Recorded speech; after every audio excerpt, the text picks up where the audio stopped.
Muy buenos días, mis hermanos. Una vez más estamos juntos para que con la ayuda de Dios y la guía de su Espíritu Santo podamos entender lo que el Señor tiene para nosotros en esta mañana. Dice Santiago capítulo 1, versículo 19: Por esto, mis amados hermanos, todo hombre sea pronto para oír, tardo para hablar, tardo para airarse, porque la ira del hombre no obra la justicia de Dios. El Nuevo Testamento, Biblia al día, lo traduce de esta manera: Amados hermanos, el cristiano debe oír mucho, hablar poco, enojarse menos.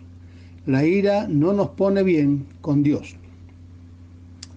Todo cristiano debe cuidarse de oír poco, hablar mucho y no hacer nada.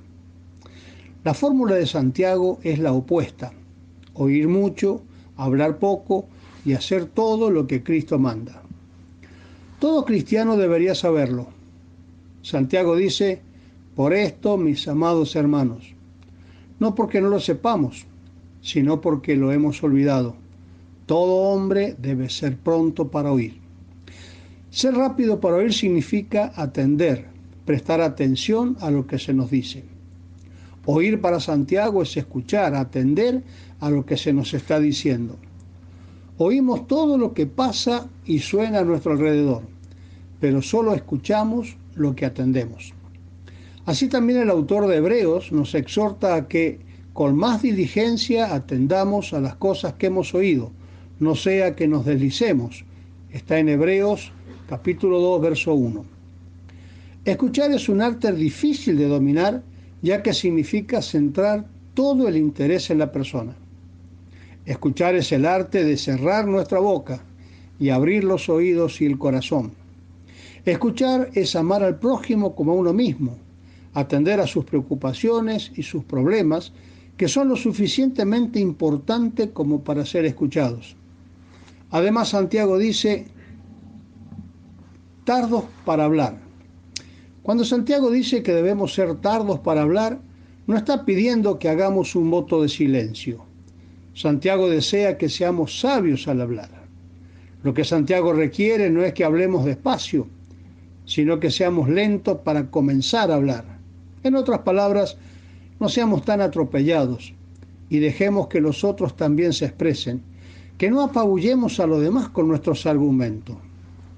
Cuando hablamos demasiado y oímos poco, el mensaje que damos a los demás es que nuestras ideas son mucho más importantes que las de ellos, o que no nos importa lo que nos dicen. Santiago con sabiduría nos aconseja revertir este proceso. Ponga un cronómetro mental en su conversación y controle cuánto habla y también cuánto oye. Cuanto más rápido seamos para oír y más lento para hablar, más lentos seremos en enojarnos. Este versículo se refiere al enojo que surge cuando uno se siente herido en el ego. Me siento herido, molesto. No oyen mis opiniones ni mis argumentos.